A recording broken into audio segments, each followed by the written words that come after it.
Channel minus social academy. So मैं आपको पढ़ाती हूँ हिंदी और हिंदी में हमारे काफी टॉपिक हो चुके हैं। आज हम करने वाले हैं विराम चिन्ह। ठीक है कि हिंदी वर्णमाला में हिंदी भाषा में आपके कौन कौन से चिन्हों का प्रयोग किया जाता है। सबसे पहले आता है पूर्ण विराम। तो पूर्ण विराम किसी नाम से पता चलता है आपको पूर्ण यानी किसी सेंटेंस के खत्म होने, किसी वाक्य के खत्म होने के अंत में लगता है। वाक्य की समाप्ति पर लगाया जाता है और उसका पहचान क्या होती है, एक सिंपल करना। ठीक है, जैसे मैंने यहाँ पे एक वाक्य लिखा है वह खाना खा है, तो इस वाक्य को खत्म करने के लिए हम किसका यूज करेंगे, पूर्ण विराम चिन्ह का यूज करेंगे। तो सबसे पहले हो गया हमारा पूर्ण विराम चिन्ह, जिसका यूज कहाँ पे किया जाता है, वाक्य की समाप्ति पर किया जाता है। दूसरे नंबर पे आता है अल्प विराम। अल्प विराम इसलिए क्यों किया जाता है, वाक्य में जहाँ थोड़ी देर के लिए विराम, मतलब थोड़े टाइम का गैप चाहिए, हमें थोड़ा विराम चाहिए, तो वहां पे कौन से विराम चिन्ह का प्रयोग किया जाता है, अल्प विराम। अल्प विराम चिन्ह की पहचान क्या होती है, एक कोमा। जैसे मैंने यहाँ पे वाक्य लिखा, मुझे केला संतरा आम सभी फल पसंद है। मैं सभी की बात करूंगी तो एक साथ बोलूंगी पूरा सेंटेंस खराब हो जाएगा, तो मुझे बीच में रुकना पड़ेगा। तो रुकने के लिए मैं कौन से विराम चिन्ह का प्रयोग करूंगी, अल्प विराम चिन्ह का, जिसकी पहचान है ये कोमा। ये हो गया हमारा सेकंड विराम चिन्ह। उसके बाद नेक्स्ट आता है हमारे पास अर्ध विराम चिन्ह। जहां दो वाक्यों का संबंध हो उसके बीच अर्ध विराम लगाया जाता है, मतलब दो सेंटेंसेस के बीच कोई संबंध होगा तो उसको बताने के लिए इस अर्ध विराम चिन्ह का प्रयोग किया जाता है।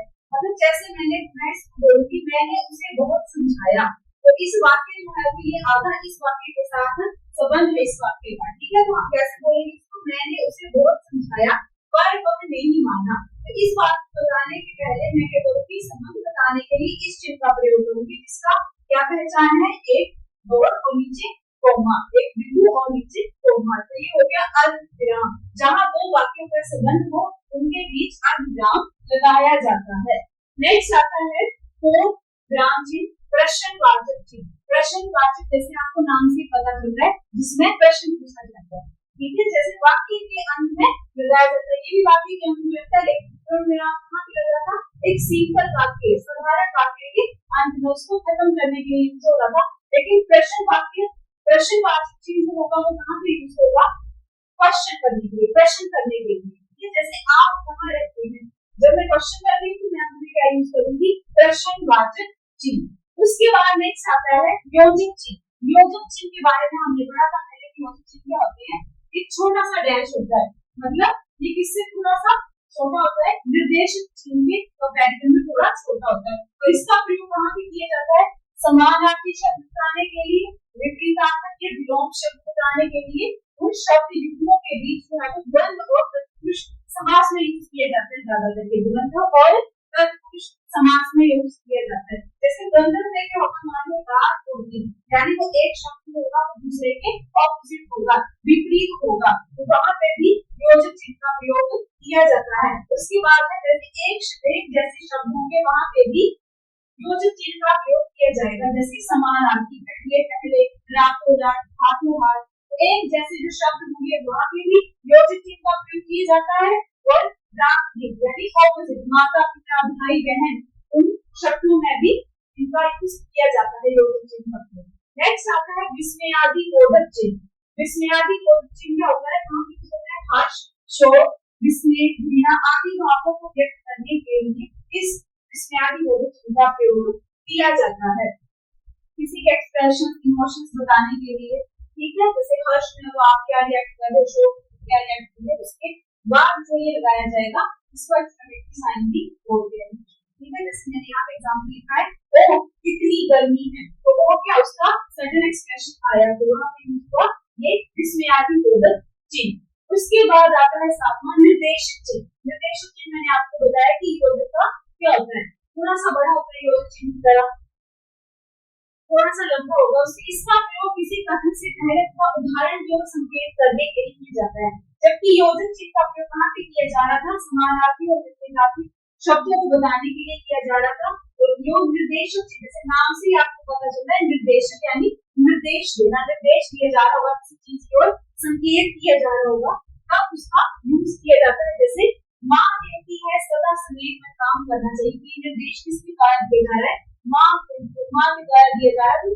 ये किस संदेश, ये जो संदेश दिया जा रहा है इसकी ओर केंद्रित कर रहा है कि माँ ये संदेश दे रही है। तो ये आ जाएगा निर्देशक चिन्ह। यहाँ पे थोड़ा सा बड़ा होगा ये योजक चिन्ह, ठीक है। उसके बाद आता है विवरण चिन्ह। विवरण चिन्ह जैसे नाम से आपको पता चलता है विवरण, किसी चीज का विवरण दिखाएगा। जब किसी बात का उदाहरण या उत्तर अगली पंक्ति में देना हो, मतलब जैसे मैं यहाँ पे बताना चाहती हूँ कि संख्या के 3 भेद होते हैं, तो मैं कैसे बताऊंगी, इस चिन्ह का प्रयोग करूंगी। यहाँ पे आ जाएगा जैसे दो डॉट्स आ जाएंगे, बीच में योजक चिन्ह आ जाएगा, ठीक है। तो वहां पे आ जाएगा आपका विवरण चिन्ह, मतलब किसी चीज का आपने विवरण देना। जैसे मैंने यहाँ पे बताया है कि संख्या के कितने भेद होते हैं, 3 होते हैं, तो मैं बता दूंगी ये चिन्ह का प्रयोग करके आदि का बारे में विवरण दे दूंगी। व्यक्तिवाचक, जातिवाचक और भाववाचक, ठीक है। उसके बाद सेकंड लास्ट आता है हमारे पास उदाहरण चिन्ह। उदाहरण चिन्ह क्या होते हैं, इन्वर्टेड कॉमास। किसी भी कथन को उसके मूल रूप में उद्धृत करने के लिए दोहरे उदाहरण चिन्ह का प्रयोग किया जाता है। मतलब किसी की बात, कही गई बात को आप उन कॉमास के अंदर रखते हो, उसे आप चेंज नहीं कर सकते, मतलब उसी पद के द्वारा वो कही गई है। जैसे महात्मा गांधी ने नारा दिया था, अंग्रेजों भारत छोड़ो, अंग्रेजों भारत छोड़ो, तो उनके द्वारा की गई बात है, इसमें हम बदलाव नहीं कर सकते। तो इसी बात को एज इट इज रखने के लिए हम किन चिन्हों का यूज करेंगे, उदाहरण चिन्हों का यूज करेंगे। उसके बाद लास्ट आता है हमारे पास कोष्ठक चिन्ह। कोष्ठक चिन्ह ज्यादातर आपकी मैथ में भी यूज होते हैं। कोष्ठक चिन्ह का क्या होता है, इसका प्रयोग वाक्य में कुछ शब्द का अर्थ स्पष्ट करने के लिए किया जाता है। जैसे राजा ने क्रोध से कहा, अपराधी को कारागार में डाल दिया जाए, तो राजा ने इस भावना का क्रोध से कहा, तो इसकी भावना को व्यक्त करने के लिए इस वाक्य में जो प्रयोग हो रहा है शब्द, उसका अर्थ स्पष्ट करने के लिए यहाँ पे इसमें हमने कोष्ठक चिन्हों का प्रयोग करके उसकी जो भावना है उसको लिखा है क्रोध से। राजा कैसे कह रहा है, क्रोध से कह रहा है कि अपराधी को कारागार में डाल दिया जाए। तो इस प्रकार हमारे ये विराम चिन्ह कितने प्रकार के पढ़े हमने, 10 प्रकार के। कौन कौन से, पूर्ण विराम चिन्ह जो आते हैं आपके किसी वाक्य के खत्म होने पर, अर्ध विराम चिन्ह जब हमने थोड़ी देर रुकना हो वाक्य में, और उसके बाद अर्ध विराम चिन्ह जब वाक्य में दो वाक्य के बीच संबंध बताने के लिए इसका प्रयोग किया जाता है। उसके बाद फोर्थ आता है प्रश्नवाचक चिन्ह जो प्रश्न के लिए यूज होता है।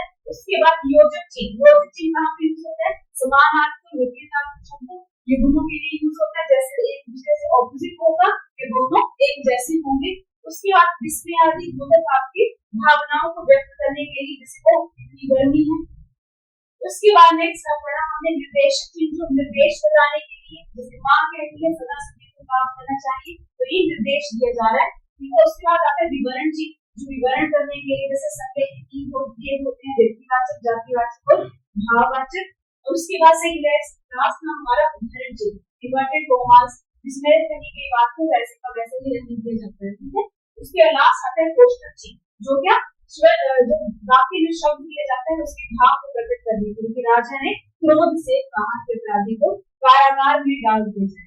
आई होप आपको ये विराम चिन्ह के बारे में पता चल गया होगा, आपको समझ आ गया होगा। अगर आपको मेरा पढ़ाया समझ में आ रहा है तो आप हमारे चैनल को सब्सक्राइब भी कर सकते हैं। Thank you.